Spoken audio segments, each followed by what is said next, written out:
ለምሳሌ አንድ ሰው የሚኖርበት ቤት ባይኖረው ቤት ለመስራት ያስባል።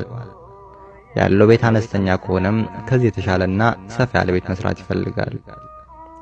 የሚበላው ምግብ መናኛ ከሆነ የተሻለ ገቢ አግኝቶ የተሻለ ምግብ መብላት ይፈልጋል።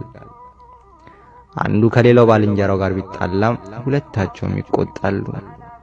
አንተ ነህ እንጂ እየተባባሉ ራሳቸውን ለመከላከልና ጥፋተኛ ላለመባባል ይለፋሉ። ይህ ሁሉ ግን ክርስቲያናዊ መንገድ አይደለም። እንደ ክርስትና ችግሮች ሁሉ የሚወገዱት ነፍስን በመለወጥ ነውና አንድ ሰው በሚኖርበት ቤት አነስተኛነትና በሚበላው የምግብ አይነት እርካታም ደስታም የማይሰማው ከሆነ ብዙ ገንዘብ ቢያገኝም አይረካም፣ አይደሰትም።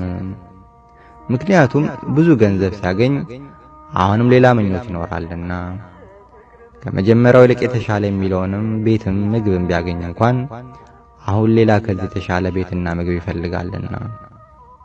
ስለዚህ እውነተኛ እርካታና ደስታን ውስጥን በመለወጥ ነው እንጂ ችግሮች ምልክት የሆኑ አፋዊ ነገሮችን ገንዘብ በማድረግ የሚገኝ አይደለም። ውስጣችንን ስንመለከት ነፍሳችንን ስለውጥና ንጽሕት ስናደርጋት በዚህ ምድር የምንኖረው ኑሮ አያሳስበንም።